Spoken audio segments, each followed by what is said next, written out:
I'm going to introduce Barry, our speaker. I've known Barry now for a couple years.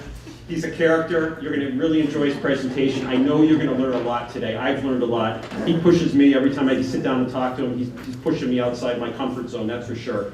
Telling me I need to do different things. And telling our firm we need to do different things. Just a little bit about Barry. He's a founder of many, many early stage companies, had many successful exits over the years. For the last 10 years, he's been serving as a CEO, a corporate director, an angel investor. Today, he's working with boards such as Deloitte, Microsoft, AT&T, the US Army, ESPN, Goldman Sachs, Prudential. I could go on and on and on. But he's helping companies and management teams figure out how to harness social media and how to rethink their business and how to capture this information to make them a stronger company. So without further ado, I'm going to introduce Barry Lieber.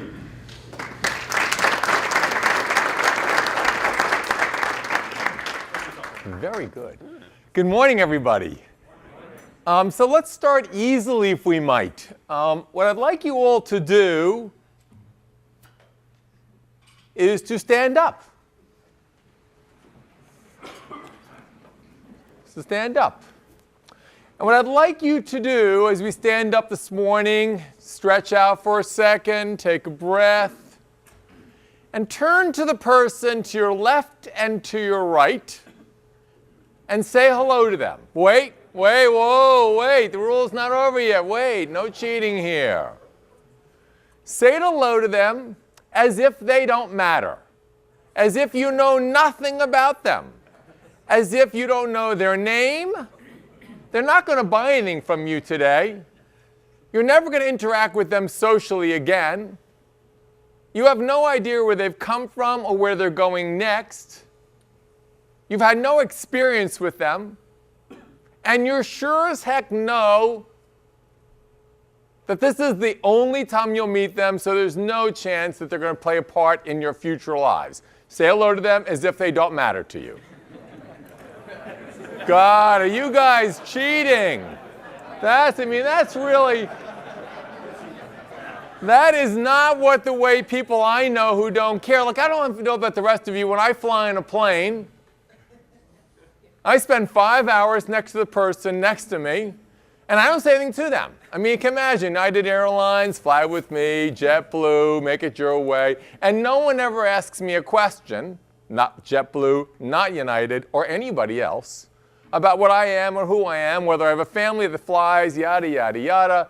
We all get on a plane and we get off the plane as if they haven't created a social experience for us, but they've stuck us in a plane for 5 hours. You can all take a seat. So today's conversation is about that. Why is it that in our business lives, the construct of a social experience has somehow become irrelevant? That we don't really want to make a relationship with our employees or our customers, our partners, or investors. And let me prove again. When you walk into a store, when they ask you a question, how can I help you? What do they really mean? What can I sell you? Now, does it surprise any of us that they're not telling the truth when they say, how can I help you? And they really mean something completely different. Except for one store. What's the one store you walk into and they ask, how can I help you? Apple. And if you walk in those stores, they keep asking the same question, and how busy are they? It's amazing that we all walk into one store, and it's only one store, that they basically say, how can I help you? And you walk in, you know you can play with their technology, play with their products, look at anything else, and more importantly, return it if you don't like it. Even if they can't find a receipt, they find a way to take it back. So their stores do $6,000 per square foot. The next closest is Tiffany's at $1,500 per square foot. On average, it's $400 or $500. Caring about people, being authentic in your communications is important. And today's technologies, how many of you have these types of weapons of mass destruction? Cool. Let's do the numbers. 1.5 billion people today use social media to communicate. Faster growing and more profound than email.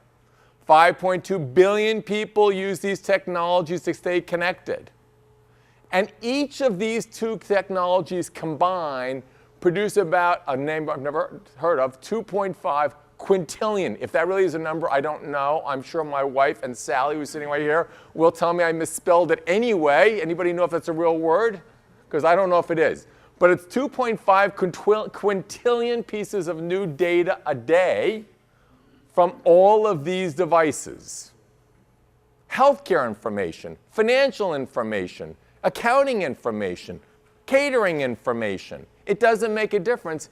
Every single piece of information is now flowing in a way that allows us to make more informed decisions about what people want, not just what they're saying. And we used to think about the fact when social first emerged from my generation, we thought, wow, all it's going to tell us is that our kids are eating Chinese food at the local restaurant.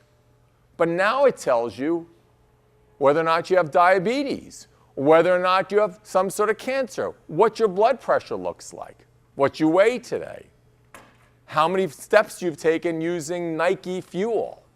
I mean, this stuff is spectacular in terms of what it's capable of doing in educating and solving problems if you think about the social and mobile interaction as a form of education. So risk comes, as Warren Buffett says, from not knowing.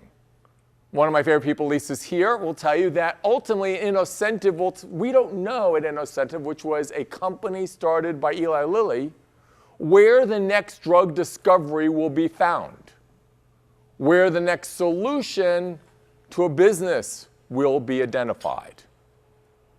The example I always like to use was Exxon Valdez at Innocentive, which is a large crowdsourcing platform. We were trying to think about how are we going to help Exxon Valdez clean up the Bay of Valdez. What we found was a simple solution. We went out and did a challenge. We found a cement guy, a guy who drove a cement truck in Chicago, who realized that if he vibrated concrete at a certain speed, he could move concrete up 50 stories. Well, because the Bay of Valdez was never cleaned up, he realized, wow, I could do the same thing. I could vibrate this sludge at the bottom of the bay, and with the same technology, we move concrete for the first time after spending $2.4 billion by Exxon. We could do the same thing, and he won $1 million prize by thinking how he could use his simple vibratory technologies to move sludge from the bottom of the bay up. So you never know where greatness will come in the social mobile world, because you never know whether or not ALS and the marker will be solved by a competition run by people like Topcoder, which is this week another announcement by Harvard Management and Harvard Medical School about how these technologies identify people who have ideas that have never been tapped to solve issues and technologies always thought to be discoverable by the people in the industry. Today, you can look outside the industry to find it. So as Jeff gave you all the numbers, I won't repeat them. They're spectacular. It's trillions of dollars of social opportunity. It's the same thing in mobile opportunity, and it's even bigger in big data. The concept of looking at the collective wisdom of individuals and understanding their interactions fundamentally alters the nature of organizations and their structures and their processes. So the first question is, Verizon said, can you hear me now? How many organizations have heard us, your view, have really heard you when you walk into a business and stayed in touch with you in terms the way you wanted to, despite the numbers? 61% have used mobile devices to research a product, 37% use mobile devices to validate a price, 8% use it to make all their purchases. Anybody here in the mobile business who can give us an example of how mobile is being used today to inform decisions? Do you want to try? Yeah, we're Can you Bob Wilkins. introduce yourself? Bob Wilkins, CEO of FreePriceList.com.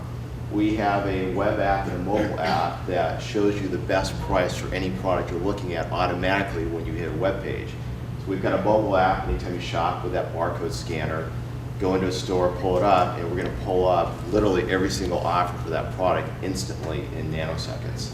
That's how we use mobile today. If you've got a web product or you're on your web browser and you install our product and you go shop, we'll instantly pull up the price and the best offer you're looking at without touching a button. It's all automatic. Bob, thank you very much. Anybody else have any experiences with mobile technologies where they're using it other than Adam, my son, who doesn't buy anything without shopping first and then checking it on his mobile device? Adam, raise your hand for everybody. My son, this is the first time I've seen him in months, so this is really, I do have a son here. It's amazing to me. So Adam has been doing this forever. Like you all know, this technology began for me. People wonder how I got into business. It was a very simple beginning for me. My 4-year-old at the time and 7-year-old at the time, my youngest, was saying, "You're not the boss over me." And I realized, hold on a minute here, that's a problem. That didn't happen for me until my father turned 87. So for me at age 4, I was probably 34, I realized the world was changing, and that people around us were beginning to say, I want authority, I want power, I want information, I want it my way, and they were going to have it their way because Steve Jobs gave it to them in the way they wanted it. It changes dimensions. Any of you have any other experiences with mobile devices where people are now using mobile to do business differently? Stephen, can you have Stephen speak? So the whole restaurant retail, Yelp, TripAdvisor, Urban Spoon, all of those. I mean, people like Adam, again, they're not going to these places without going on one of those sites first and saying, what are my peers saying about it? Because there's so many options to choose from. So why bother? I might as well get feedback, look at the reviews first. So in my business, which is owning Ben & Jerry's, I'm in those places because I want people to come and look and say, hey, it's a good place, I want to go there. So that gets to the 61% researching the product as well. So here's a Ben & Jerry's franchisee who's using technologies today to be where his customers are, to make sure that he's present in the places where people are doing research, to ensure that he is present where they are. Great message. Steve, thank you. So you see some really great case studies. Susan G. Komen did this terribly. I mean, absolutely terribly. There was a comment made, if you remember, everybody remember the Susan G. Komen case and what happened this year? Sure, anyone want to talk about it? Ralph, can you step up? Ralph, step up. Okay, I don't know why I'm doing it as opposed to Go for my it. female friends, but it was where they refuted Planned Parenthood. Correct. And their audience is basically women around breast cancer, and that audience also supports, for the large part, Planned Parenthood. So they refuted Planned Parenthood's announcements, not realizing that the world is socially and mobily connected and only cost them 30% of their revenues. It's a minor problem. And then the good news is, finally, the board realized that the woman who started at Brinker, they had to fire her and her husband and the rest of the board because they knew nothing about the social and mobile age. Yes, here's my problem. Yes, they did have breast cancer and they knew something about it. And that gave them a right to start the institute. But it doesn't give them a right to still be part of a world in which you have to connect with humans who are not necessarily only breast cancer survivors. They have husbands and children, and they didn't understand the power of not understanding these technologies and what it does to business when you don't know and see somebody or hear somebody. Same thing. Netflix. Anybody want to give the Netflix case? Sally, go for it. I'm Sally Arif. I work with Barry. So Netflix decided that they needed to change their business model, and they were going to change their pricing to divide streaming and separate it to two different companies. One to order your DVDs, and the other to have your streaming coming right into your house. And they worked on this inside their company, and all the best and brightest of their board and their executive team decided this was an awesome decision, and they put it out there. and boy, did they hear about it. So the backlash was enormous. People were incredibly angry that they were increasing their prices, incredibly angry that they were going to have now 2 completely different companies to have to interface with. Then they tried to fix it by saying, okay, you can, we'll merge the accounts, but by that time the damage had been done, and they had to backtrack, and they lost enormous amount of revenue and customers.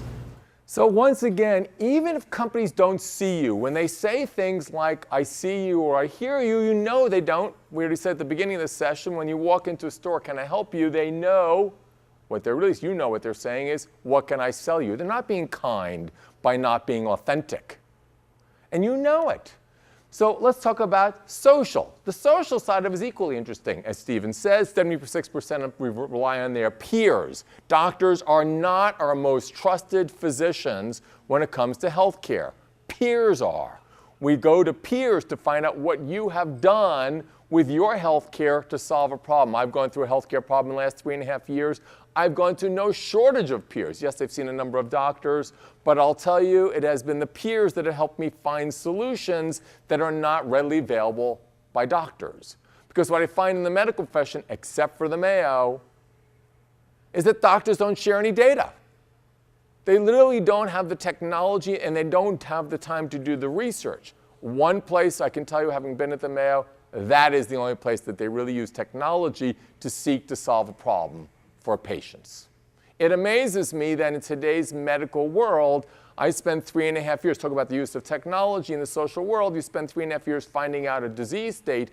Everything was done in 5 days at the Mayo. You tell me which approach is better, technological enablement or not. So here's some examples. Anybody know who this young woman is? Ian, you want to tell us? Stand up. Can you say something? She's the young Pakistani girl that got shot by the Taliban in the head, who's been treated in Birmingham. So she's a young Pakistani who got shot in the head. It made worldwide news, right? That's why I call these things weapons of mass destruction. 12 countries were taken down in the Middle East. Not because we sent basically drones over there. AT&T sent these things over there. And people who were 11 years old used these things to communicate their atrocities in that part of the world. These things are more powerful than arms. I worked for the US Army for a while, and I kept saying, just send these to civilians. We don't need to bomb anybody. This is all we need to do. They bomb each other when you start sending these things. Because people want to have a voice, not just my sons. So she had a voice, and it changes the world. Anybody know what happened to Nike recently, and Nike got its mojo back? What is that storyline that happened to Nike, and what happened to their revenues? I'll tell the story. Great story. In 2005, Nike had a bit of a problem. They decided to build a social network around their soccer games, World Cup. And 1 billion people signed up. 1 billion. A little bit unexpected. They had no idea that there was that much. Remember, they're American-based. They have no idea there's football outside the United States. They're thinking soccer, who knows what that is, and it's called football. I have no idea what that is. I thought it's the same thing as soccer. Me too. 1 billion people sign up on Nike's social site. And Nike thinks this is an interesting experiment. 1 billion people sign up to talk about soccer. They take it down after the World Cup. And people got a little pissed off, but they go, okay, hold on, but we learned something here. We thought we were in, as you know, the designing of shoes business. And that was our secret sauce. So they realized what they're going to do now is replace their entire design department with a digital marketing department. They're going to substitute their thesis about what business they're in and think, oh, hold on a minute here. I thought I was in the design of shoes. That was our most spectacular thing. We're going to replace that with digital marketers. We're going to find all these algorithmic people out of MIT, where my son goes, and we're going to put all these financial and business engineers on a single floor, and we're going to realize we're a digital technology company, and we're going to start very simple. We're going to put something on people's running shoes, and we're going to bring social and mobile technology to people's daily activities so we can stay with you every moment of the day. Then we'll start sending things to you like fuel. We'll start sending you those fuel. Anybody wear a fuel? Anybody Nike have a Nike fuel? Why do you wear Nike fuel? Somebody gave it to me. Someone gave it to you. Great. And what does it tell you every single day? I'm becoming obsessed with what it's telling me. And you're not the only one. You become obsessed with what it tells you. All these people start wearing Nike Fuel, and you become obsessed with how many steps you're taking every day, what your weight is every day. I mean, you're obsessed. And then here's the fun thing about it. Nike is now keeping track of you.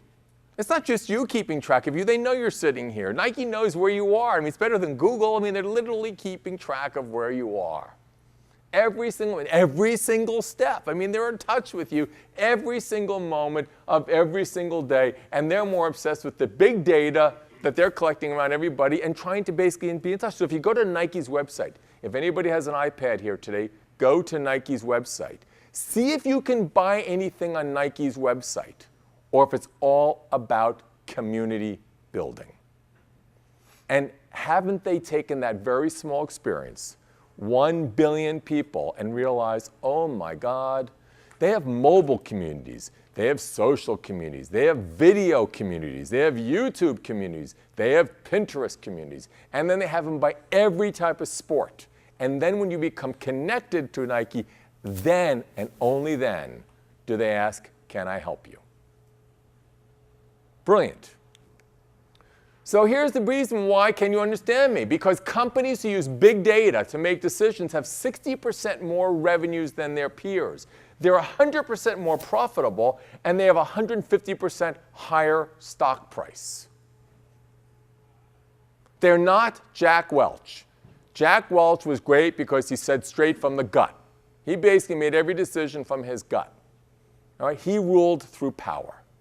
I don't think that works anymore today. You have to work now through influence and engagement and understanding that people are going to be heard. And if they don't like you, they're going to get you fired. The average duration of a CEO is 18 months. They get people fired regularly today because people want to be heard and respected for their insights and for their knowledge and desires. So 3 more simple examples.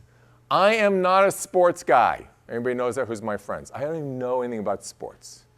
I think there was a Super Bowl recently. What happened in the middle of the Super Bowl? The lights went out. Now here's something cool. In the middle of the lights going out, anybody know what happened with Oreo cookies? Yes, can you tell the story? Can you introduce yourself? Ali Hyatt, worked for a company called Upward Labs. So in the middle of the blackout, so Oreo's agency, 360i, was with the client Oreo, and they decided that they were just going to, in real time, create a picture like that says something like you can still dunk in the dark. Right. They sent it out, it got retweeted and sent around thousands of times. 150,000 times. 150,000 times in the middle of the blackout. We're going to do something unique. Anybody know what happened with Audi? Remember, it was sponsored by Mercedes-Benz. The lights went out by Mercedes-Benz, right, in the middle of that event for 20 minutes or 37 minutes. What did Audi do in the middle of saying, whoa, hold on a minute here, this may not be so good for Mercedes-Benz and their stadium? What did Audi do? Sure, stand up. They said that they were bringing LED lights to the Super Bowl so they could actually replace the lights that were not working in the Mercedes-Benz arena. Correct, because remember, it's a great story because what Audi basically says is we use LED in our lights. They use those old halogen lights, and they only have 200,000 people paying attention to their retweet. Now, you have to think for a second here. No one knows what to do during this particular time, and people who are using social, mobile, and big data say, wait, this is a chance for us to intercede, and not us just to broadcast, but in a kind way say, what do you want to say? And people are like thrilled, and these are funny experiences. I mean, it's an amazing storytelling of what happens when big business doesn't get it right, and people all of a sudden come in and take advantage of the fact that today's technology makes a difference. One that's a really good one, which people don't know, is right here in Cambridge, Optum. Anybody know what Optum is? It's the joint venture. This is spectacular, spectacular. That at the beginning of the year, the Mayo Clinic my understanding is the largest health institute, has decided to combine all of its health data, which is non-financial data, with United Health Systems. I work for Steve, who's the chairman of United Health Systems. He was my boss at Arthur Andersen a long time ago. He figured out that he has all the health financial data, and Mayo has the largest data in this particular area that he's looking for. And they're going to combine financial and healthcare data to figure out where the important information intersects. So you can now see the population of what I buy, how I'm insured, how I use my financial data, what type of insurance I need, with really what type of diseases I have. And that's the beginning of the cross-pollination of financial and healthcare data. You're going to see the same thing on that experience with wealthy people. If you saw that new announcement, $60 million raised just to build a social community of the wealthiest people in the world and what they buy using social technologies and big data. So here's my thought about where we are today, despite all the things I've told you. My favorite thing is this is still my view on how companies, can I get this to work, Jeff? We'll get this. Hold on a minute here. Where is this?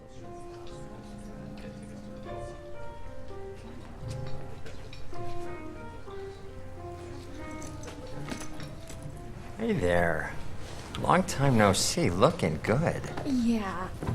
Let's just keep this simple. I want a divorce. What now? I think you heard me just fine. Come on. This is me. What's wrong? We don't talk anymore. I just put down $1 million on a TV commercial just to talk to you. Exactly. You do all the talking. I never get a chance Talk on our website, can't you? Sure. If I want to say, order this product. See? It's not exactly a dialogue. What about the print campaign, You can't tell me you missed the billboard in Times Square. That was like a 200-foot tall declaration of love. You're saying you love me, but you're not behaving like you love me. It's not genuine. I don't know. The agency said I was genuinely being funny. Genuinely being charming. They said you would love everything I did. Would you keep your voice down? You're not doing a radio commercial. Look, whether you're funny or not, it's just, I've changed, and you haven't. I mean, we don't even hang out in the same places anymore. You're not even listening, are you? Coupons. You want coupons, don't you? Look, come by the store. I got 2 words for you. Loyalty, reduction. Am I right? That was it, wasn't it? Let's just hug. If you knew me, you'd know I don't care about that. Know you? Sweetheart, I know everything about you. You're 28 to 34. Your online interests include music, movies, and laser hair removal. You have a modest but dependable disposable income. Am I the only one not getting the problem here? I'm out of here.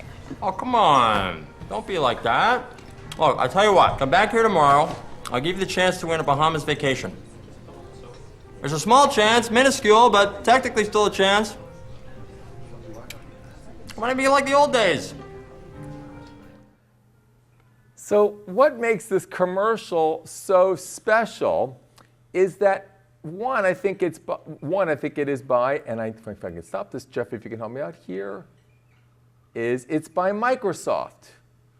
And so what basically I think businesses need to accept today, and what all the boards I work with try to advise them, is that there's a very famous investment firm called Kleiner Perkins. And Kleiner Perkins, like their brethren, sisters, in Silicon Valley, have a simple thesis, that if there are new means of communications, social, mobile, that produce new data, big data, the most important thing that you have to then do is alter your investments. You have to change how you spend your money if you are going to acknowledge the fact that today's world has altered where the locus of your organization is. It is arguable that most of the people here are my generation in this room. There are some youngsters here. But it's arguable that for our entire lives, the locus of our lives was the organization, was the institution. But the social mobile revolution is changing the locus of our lives to the individual. It's moving and shifting the power from the institution to the individual. And if that's correct, then what this thing says is organizations need to fundamentally alter how they spend money, which is to put the power of information in our hands. And so he says it beautifully.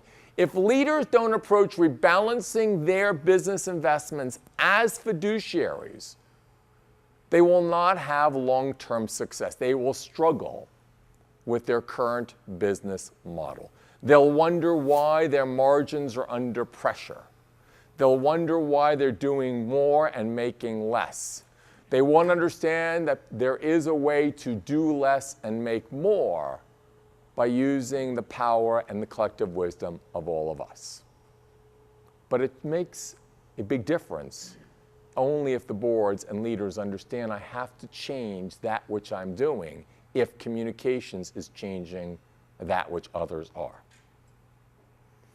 So I'm going to ask all of you, can any of you give me some examples of where your businesses are beginning to alter not just how you're using technology to hear, but to see and also invest differently? Anybody want to give me some examples? No examples yet. Sure. Steven. My company, so Steve Wardell with Activate Networks. My company sells to many different kinds of professionals across industries, and we have to go to find out where our professionals are talking to each other and listen to them. We have to find, in one case, it's a LinkedIn group. In another case, it's a popular website. In another case, it's a hot blogger.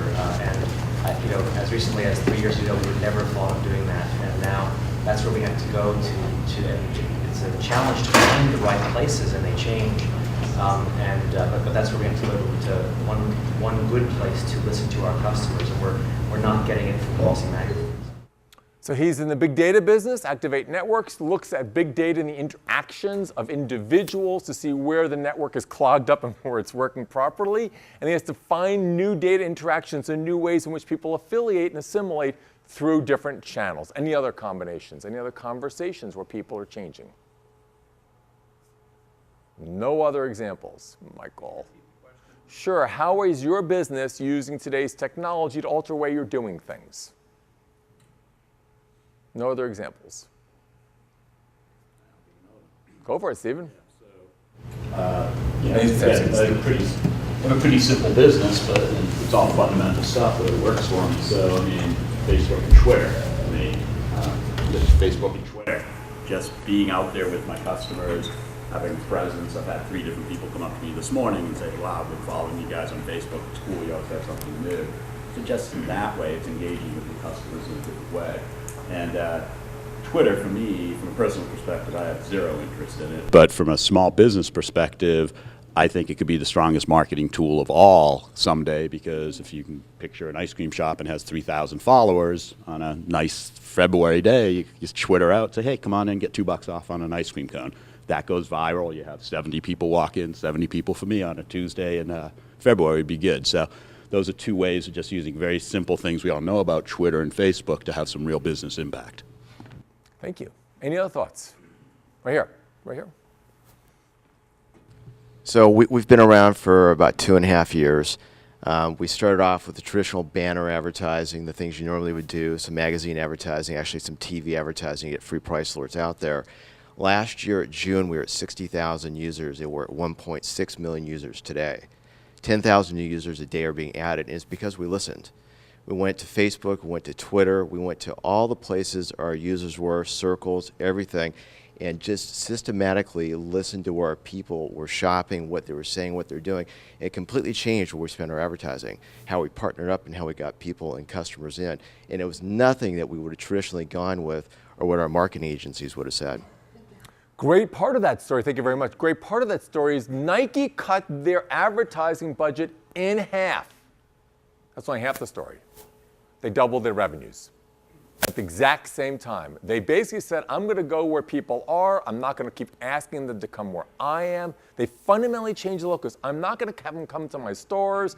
I'm not going to have them come online. I'm just going to go wherever they are, and I'm going to make sure I deliver whatever piece of information they need to where they're at. Huge change in focus and locus about an organization. Any other changes? Anything else? Right there. Yes, please? we would do more push campaigns with emails and advertising, like you were mentioning. We've shifted much more towards giving value in content, so putting content out there, white papers and valuable content, and seeing who's coming to us. So we put out content, and we might get different types of people, and we might go after the mid-market, and maybe it's a lot of small businesses, so we can kind of gauge our target market based on the people that are coming and looking at the content, and it adds value. So they're coming in, they're interested in us, as opposed to us just pushing and selling. It's fantastic, just fantastic. So we're going to close up today. Thank you all very much. And I want to start and end with a very simple message. The social mobile revolution is not about technology. You might argue that every technology before was about that technology. Driving a car, building a mall, having infrastructure. This technology started a long time ago. I'm going to argue that this technology is about communications and, more importantly, about humankind. So here's my thought. Thanks, Tom. Here's my thought. That this technology combines something we've never thought. 2 words, humankind. So here's what I think. There's only one type of humankind, the humankind. It's literally what combines us and basically brings us together. And if that's true, this technology, more than anything else, makes sure that we connect across borders, across religions, across everything to find what we want, regardless of our religion, of our location, of our city-state, of our nation-state. It has profound destabilizing and yet stabilizing effects because it allows us to connect with who we want to connect with, not the way it was before, that institutions during the prior revolutions were created and we connected around them. So I watched my son Adam go around the world. It makes no difference where he is or where he wants to be. As he says, it's just a romantic experience connecting with people wherever he is using mobile Facebook. It blows my mind, right? It happens to all of our kids. His center or his locus is his network.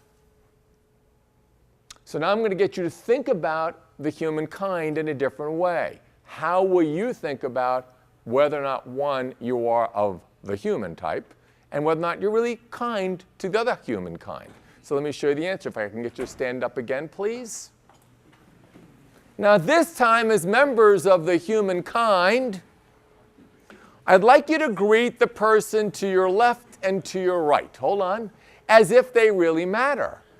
As if they will be present and available to you whenever you want them. As if this is the beginning of a conversation, as if you knew if we really had built a community with Jeff and KNS, you'd all begin to have a conversation that could continue after today. And my guess is, seeing all of you, there are lots of wisdom that any of you could share about this experience. Now greet the person as if they care, as if you care, and you will see them again.